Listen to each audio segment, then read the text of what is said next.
Hi, it's Zoe. Welcome back to my channel. I hope you're having a lovely day. It's Mother's Day here today, and my kids surprised me this morning with pancakes, one of my favorites, and a couple of very cute pieces of artwork that they made at nursery. So sweet. You know, you've got to appreciate the efforts, haven't you? Otherwise, when they're older, they might end up resenting you or wanting to murder you. Case in point, as you can see from today's title, I'm talking to you about the Icebox Murders of Fred and Edwina Rogers in 1965 in Texas. Now, if we're going to be precise about it, the name, the Icebox Murders, is inaccurate. The victims were actually found in the refrigerator. But I guess, the fridge murders doesn't really have the same ring to it. Fred and Edwina Rogers, who were 81 and 72 years old respectively, hadn't answered the phone for 3 days.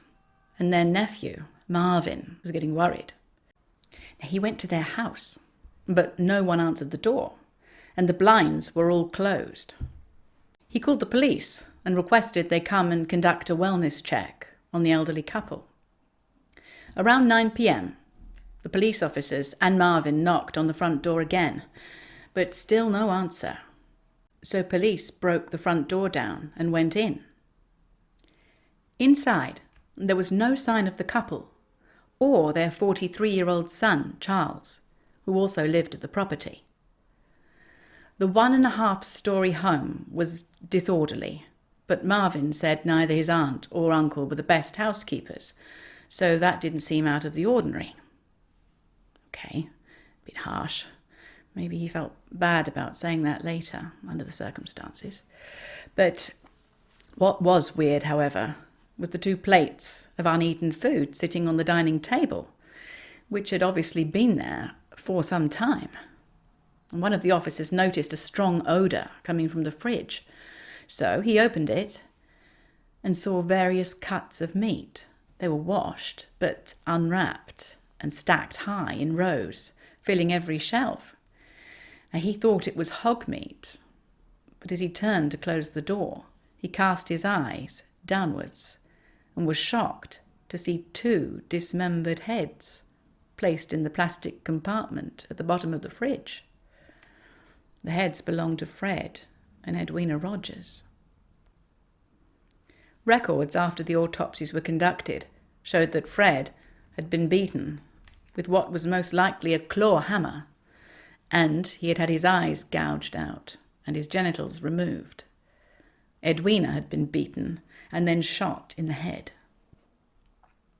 After they were dead, the killer dragged the bodies to the master bathroom, drained the blood, chopped them into pieces, and placed the cuts neatly in the fridge.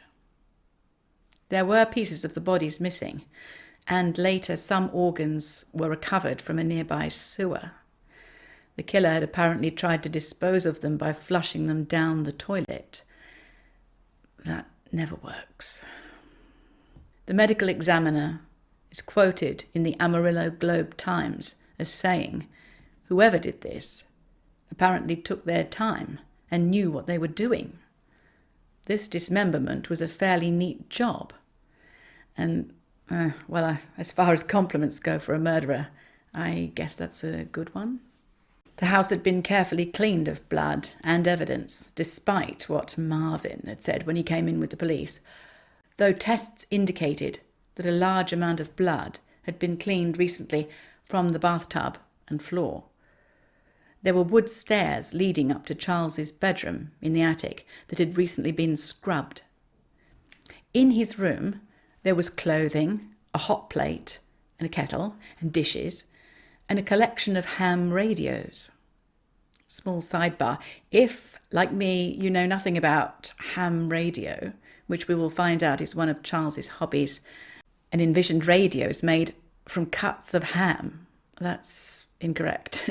It just means amateur radio. The name probably derives from ham, meaning hammy, like a bad actor, or perhaps ham-fisted, meaning clumsy or not professional, i.e. amateur. To be quite honest, there's been more than enough references to meat and ham in the story so far, but...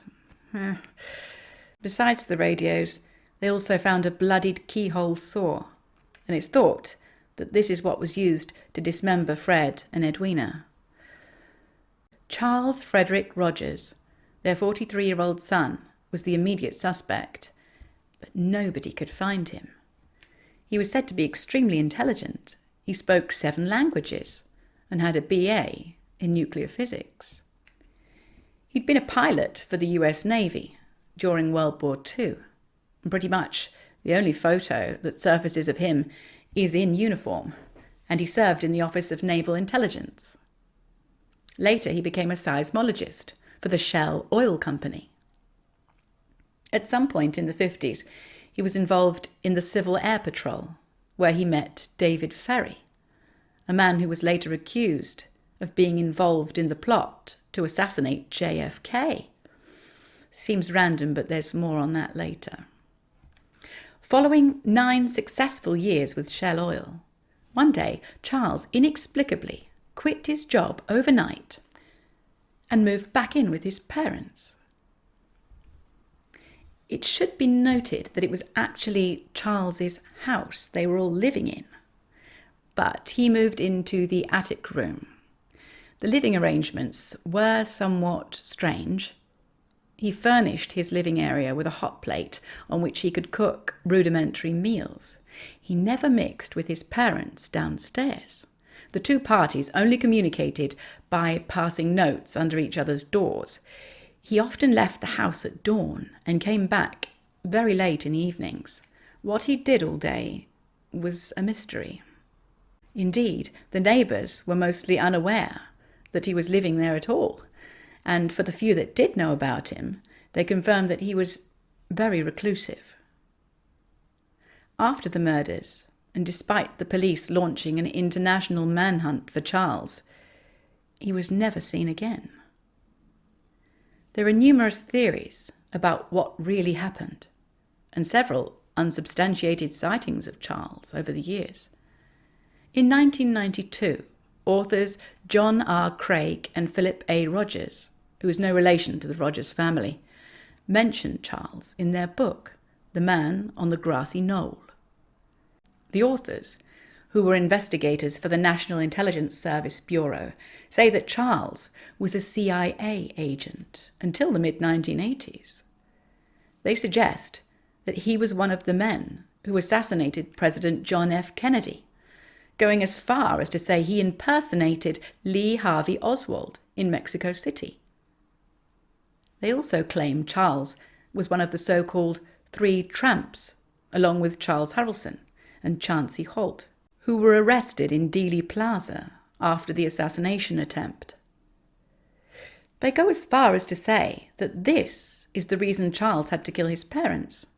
Edwina was listening to and keeping track of his calls with the CIA operatives. I guess there was no cell phone, so he was probably using the house landline. They assert that the logical conclusion is that the elderly couple were killed for knowing too much. According to them, Charles fled to Guatemala and died in old age. Needless to say, their book has been heavily criticised for its complete lack of sources and as being a fairly fictionalised account of events and conversations throughout, and should be taken with rather a large sprinkling of salt. Forensic specialists Hugh and Martha Gardinier began investigating the case in 1997.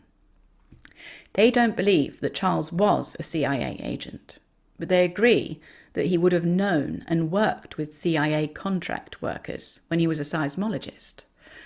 They also published a book called The Icebox Murders, asserting that it was their belief that Charles was emotionally and physically abused from childhood and throughout his adult life by his parents.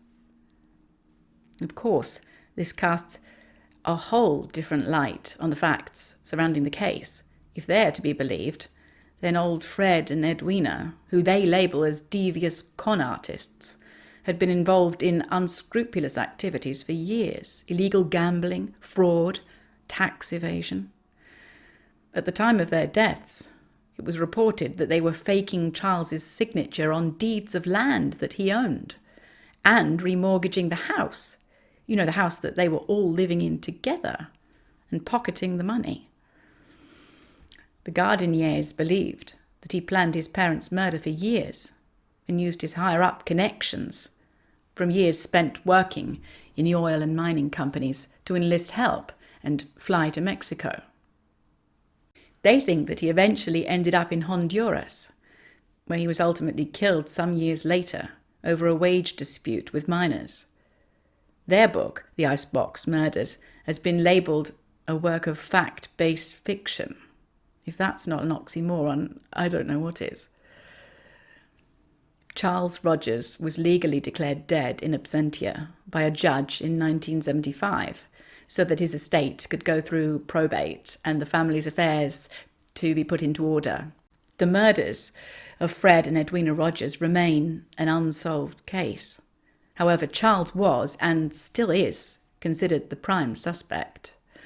The house, located at 1815 Driscoll Street, remained empty until it was demolished in 1972. The lot was empty until 2000, when property developers built condominiums on the site. So what do you think?